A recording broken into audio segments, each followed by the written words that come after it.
Alright, so this week we're going to be talking about this iPad Pro case.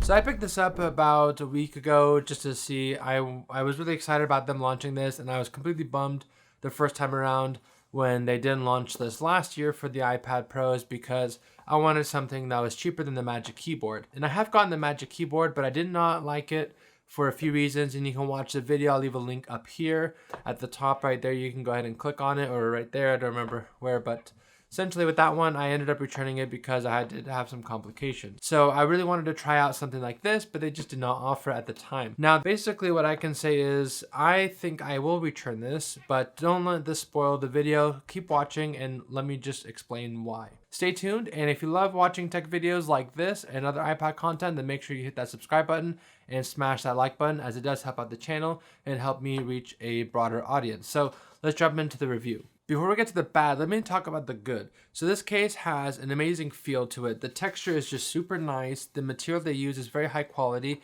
And one of the best things is that it actually has a case. So what I mean by that is, like, when you take out the keyboard, you can just snap it off like that, and you have an actual case with a kickstand for the iPad Pro, and I think that is a major deal. Now, if you go ahead and drop your iPad, it's protected.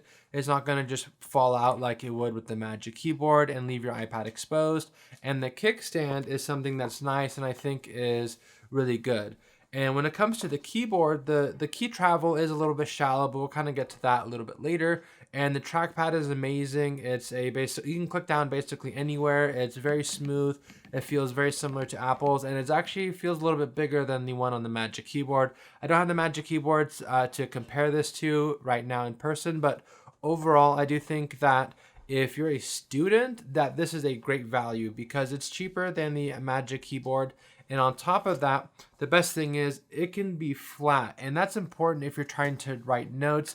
Now, you can't just, put it behind because it does that. But what I found is if you flip it backwards, essentially, then you can get that flat feel. And that's actually really awesome. Or you can just move the keyboard away, and that way you can use your iPad for notes and write it down, which I think is fantastic. Now, when it comes to the keyboard stand right here, it's really great because it provides a lot more viewing angles than the Magic Keyboard. So I think that's a huge hit there, and this kind of makes it feel more like a Surface tablet. And then it kind of helps you keep it in a writing position if you do want to write it on the iPad, but you want to elevate it and have it at an angle. You do have that flexibility there with this case. Now, the buttons are all clicky. You don't have to worry about the buttons not working right. And this actually uses the smart connectors with the iPad Pro, and that does line up perfectly fine with the 2018 model. That didn't change for the M1 iPad Pro.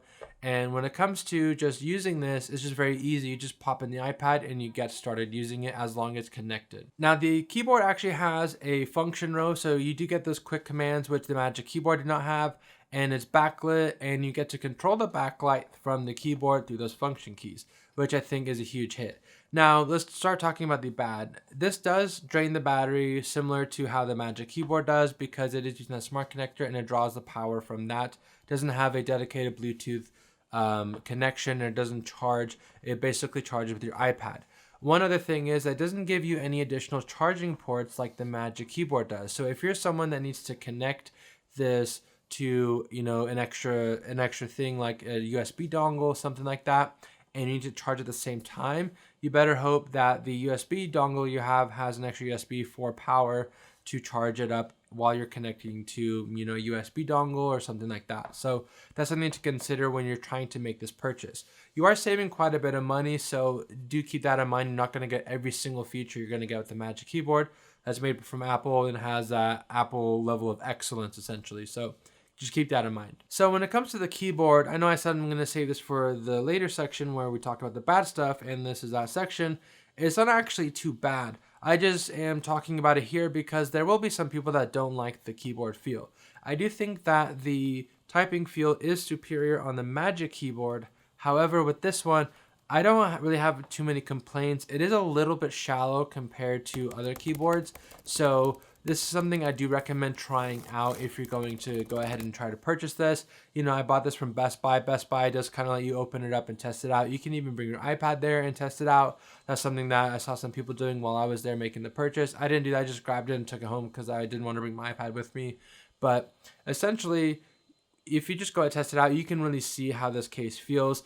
Honestly, the feel of the keyboard with the way the texture is right here on where your palms will rest, it's very nice and comfortable. You don't really have to worry about it too much. I do think that one thing I don't like is that it's just completely flat. I do like a little bit of elevation for sometimes, but overall I'm not complaining too much. Now when it comes to lapability, yes, that's a funny word, but when it comes to lapability, this thing is a little bit, you know, hit or miss. If you have long legs, this will be a lot better for you, but if you have shorter legs, this doesn't really work out too well, as you can see on the screen here. But essentially, if you want some kind of lapability feature, then you're gonna have to go with the Magic Keyboard or maybe even the Bridge keyboards that are coming out. And stay tuned, so hit that subscribe button, because I will be getting that the new Max whatever Bridge keyboard that they're offering. I want to pick that up. I want to test it out with my 2018 iPad Pro, or if I do trade in my iPad Pro and get the 2021 M1 iPad Pro, I will be testing it out with that as well. So stay tuned for that and subscribe for that content.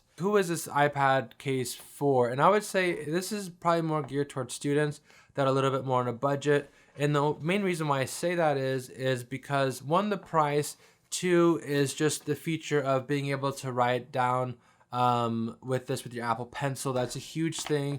And on top of that, it's just like a nice durable material. It will get like scuffed up and dirty, but overall I do have to say it's very nice, and it will be durable enough for students, and it gives you some protection too. So if you're walking on campus, it gets knocked over, you drop your backpack, you don't have to worry about the iPad getting damaged. It has a nice sturdy case on it. And on top of that, you get a really great keyboard with an amazing trackpad. And you know, you get nothing but high quality when it comes to Logitech and their products. So that's something to definitely consider when you're trying to pick this up, and take into account the little bit higher price tag from some other offerings.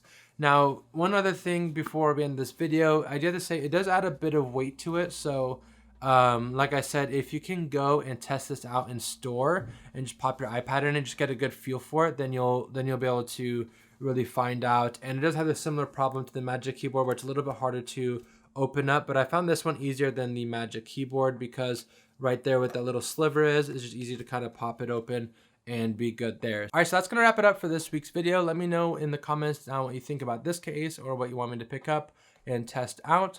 I am on the hunt to try and find the best iPad keyboard for my usage, which is kind of varied. You could watch my iPad, my Magic Keyboard review, and find out what I was looking for in that video. And obviously you saw this video, so yeah, if you like these videos, then consider subscribing, consider liking the video. It does help me out a ton. And until next time, don't forget to take it easy with some tea.